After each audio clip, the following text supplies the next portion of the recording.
My friends, you've heard me talk on Memorial Day before. This is going to be the third year that I've spoken with you, and I've also spoken in the Rotunda. You probably remember that I said that the greatest day of my 24 years of military service also happened to be the worst day of my military service. That was August 4th, 2011, and that was the day that I represented the Commandant of the Marine Corps at a dignified transfer ceremony at Dover Air Force Base for Staff Sergeant Leon Lucas, Jr.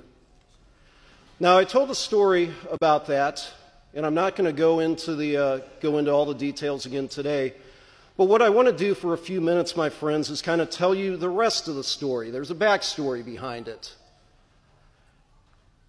I screwed that day up really badly. It was a tremendous honor, but it wasn't an honor that I was prepared for, because usually the Commandant of the Marine Corps is represented at Dover Air Force Base by Marines that are stationed at 8th and I, our ceremonial barracks in Washington, D.C. They're the best of the best. They're the ones that handle it. But on occasion, they don't have anybody available for that duty, and they would ask for volunteers from the Pentagon, where I was stationed at the time. And a couple days before August 4th, I got an email saying that they needed somebody to volunteer for this duty, and I sent in an email saying that it would be my honor to do it. So on August 4th, I drove up from my house in Northern Virginia, which was about 3 hours away from Dover, got there 30 minutes before I was scheduled to be there, and when I arrived, the Marine Corporal who was on duty said, "Hey, sir, glad that you're here. Got two things for you. First of all, CNN is here, and they are going to film the dignified transfer ceremony. And then second, the family of Staff Sergeant Lucas is here, and they would like to meet with you."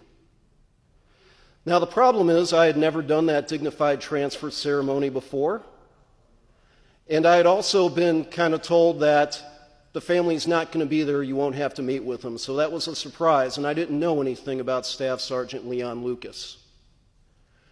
Well, in the 30 minutes that I had before the ceremony started, I made a decision. I decided I'm going to try to learn this ceremony so that I don't do anything that embarrasses the Marine Corps or embarrasses the family. So I spent my 30 minutes talking with the Marines about how the ceremony went, and I was able to get through it without any mistakes. You can find the ceremony online. I didn't make any mistakes. I was fine. But when it came time to talk with the family right after the ceremony was over, I was an absolute mess. I couldn't really get anything out other than talking about, what a great Marine he must have been to have been a staff sergeant. And I was talking with a family that had just lost a father. He had two young boys that were there with his wife, about the exact same age as my boys at the time. And also, his wife was pregnant with their third child. She was about 5 months pregnant, so she was showing. So after that, after I met with the family for about 30 minutes, I went back out to my car, and I just sat there and I broke down for a while because I felt like I had let the family down because I didn't have anything that I could say that would ease their pain. I drove home. When I got home, I saw my kids that were the same age, and I broke down again. Now, it's been 8 years since that happened,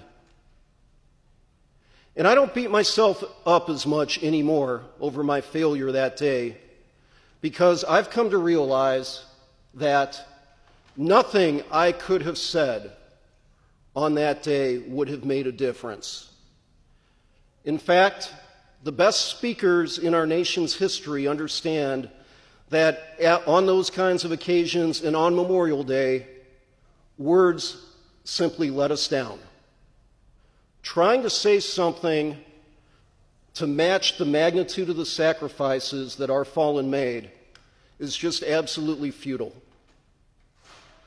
President Lincoln's Gettysburg Address was really a Memorial Day address. We didn't have Memorial Day yet, but he was dedicating a cemetery, and he recognized it. He said, "The world will little note nor long remember what we say here, but it can never forget what they did here."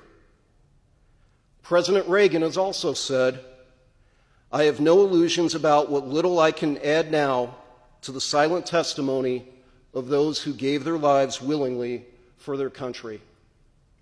So what I would suggest to you today is, what we say on Memorial Day is important, but it's not as important as two things.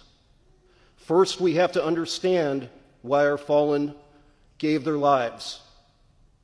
A few people believe that military service is transactional in nature, that people serve because they get an education or a job. Military service does have its benefits, but the reason our fallen gave their lives is not for a job or for an education. It's because they believed that their families, their communities, and their country were all worth fighting and dying for. So we need that understanding, but we also need to look in the mirror and understand as well that sometimes saying thank you isn't enough. Sometimes acceptance of a gift also entails responsibility. I think it's somewhat serendipitous that we have Memorial Day so close to college and high school graduations. One, it gives our graduates a chance to see that there is a way to serve, but also it makes for a really good analogy. A gift sometimes requires action. Our graduates, if they are truly thankful for the education that they've been given, have a responsibility to try to go out and put that education to good use. Likewise, if we want to be truly thankful for the sacrifices our fallen made, it's an obligation upon us to make our country the country that they believed was worth fighting and dying for. So I want to say thank you to you all, not only for listening to me talk this afternoon, and the Senate President for giving us the opportunity to honor our fallen, but I also want to say thank you to you, my friends and colleagues, for the work that you all do to try to make our country a better place, a place that all of our fallen believed was worth fighting and dying for. Thank you, Madam President.